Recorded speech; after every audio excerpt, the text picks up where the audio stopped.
my God, make some noise for yourself, man. This is wonderful.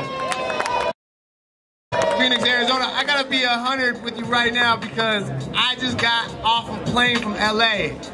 I got invited to go to this really smoozy Netflix premiere that my homegirl's starring in, right? And they had free food and all kinds of expensive, intricate things. And I just felt like a weirdo, to be honest, the whole time. Because I would much rather be in a place like this, in the park, where people are getting busy and showing love and connecting, man, because that's what's real. And I'm just really happy to be here. I'm gonna share a couple verses, and then a poem, and then get off the stage. I smell elote roasting, walking past the dulceria. Old man boasting, smoking, joking outside the cantina. I was raised into a man in the land of the Southwest Phoenix poet. Yes, yes, ink flowing wet from the inkjet. I pay rent with words I dispense. On the bus, I bet I met 1,000 people from California, Midwest, East Coast, Guerrero, Zacatecas, Minnesota, New York, Alabama, Georgia, Dakota, Oklahoma, Oaxaca, Chihuahua, Chiapas, Sonora, Sinaloa. I love Chihuahua, I love people from my town, but I can't stand how politicians make money from the lockdown, focus on one side of town. Now, cops bow wow like bloodhounds, though everybody know now, most dope get smoked way out from the city where it be a pretty white crowd now. Rich kid Billy Club and shove in the nays out, and the poor ghetto kid kick profile face down. Hometown drug game is fatal, watch out. Ghetto bird swoop in like a hornet, yep, put a fist in the protest. El Pueblo Unido, jamás será vencido. Justice for the people, for the people, for the people, yeah. Yo, so I'm an MC, and I also, I teach a lot in schools. I've been fortunate enough to build a career out of really working with young people as a poet and as a writing instructor. But I also like, you know, do that hip hop stuff. Here's this last verse, it goes like this. I never believed in such a thing as bad music. Just misguided lyrics and crap that's useless. I don't believe in white music, I don't believe in black music. I believe the fact is that black people were the first to do this. Created American music, and then the white kids started grooving and wanted to do the same stuff. From hip-hop to jazz, they called it devil music or a fad because the music was born black. But it takes both, you know. White man invents the saxophone, oppresses black man. Black man teaches the white man how to dance and make that horn blow. Hey, yo. But don't get me wrong, I love legends like Dylan's and Lennon's. I just make objection when people say rock and roll and only white names get mentioned.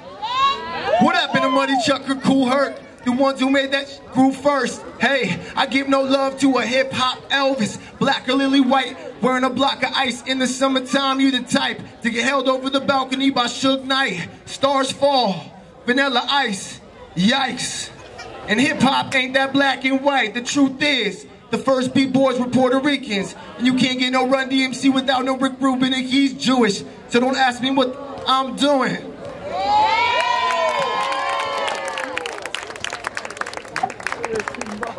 I don't know if I can curse, so like I'm just like omitting the curse words.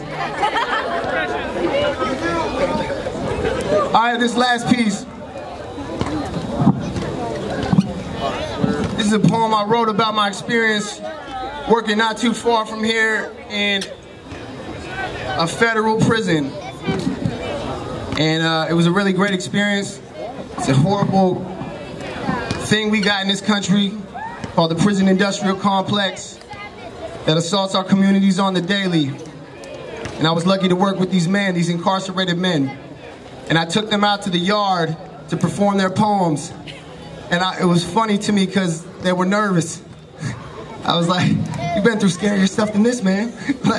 But they were nervous just like anybody would be nervous to perform. Just like you saw these little kids up here tonight, some of them for the first time busting in front of a crowd this large. Because we're all terrified of what's inside of us, right? That true thing. So it goes like this. It is not uncommon in my line of work to witness a child shake as they read a poem for the first time inside the classroom. But yesterday I was not inside of a classroom. Yesterday I was inside of a federal prison on the yard where self-proclaimed Pisces, Peckerwoods, and Crips conduct business against the backdrop of razor wire fences. On this particular occasion, inmates listened as 16 of the 35 men I taught in poetry workshops the previous week spilled their stories onto a single microphone. And the last to read was a man named C. His legs shook with nerves, his neck scar glamorous enough to be featured on TV during a special about gangs. Content designed to keep suburban viewers amazed as if the corporations they work for ain't on some gangster-ish please. C's bullet wounds dip like fingers in wet sand against his body. I stand and watch as he reads. He is the shyest light. In my classroom of convicts, where the eyes of these men follow me each day as I write on the board, a dim glow trapped in their gazes, concealing all the caged memories of their childhoods, where the majority of them were raised to believe that they were mistakes. And a few bad choices along the way landed them in this place. Seems like their whole lives been misshaped. Somehow C's legs shake with purpose, nervous as he speaks about his life. He is deathly afraid of what we're all afraid of. Exposing ourselves in front of a set of eyes that just might redefine us with their judgment. Explaining ourselves to a room of people who may not listen, who may not understand, who just might dismiss our humanity by labeling us bad or no good, or bad and no good, or dangerous, or black and dangerous and bad and no good, or poor, or less, or poor, or less, or poor, or less, or disposable, like a body in Ferguson, Missouri. If only you could see all of our reflections trapped in the tremble rushing through C's veins as each word tumbles out of his mouth like a gas canister filled with tulips, like hollowed out grenades filled with lilacs, thumping through the eardrums of 1,000 inmates standing on the yard, standing and listening, yeah, listening, an audience as warm as any room of humans willing to love. Thank you.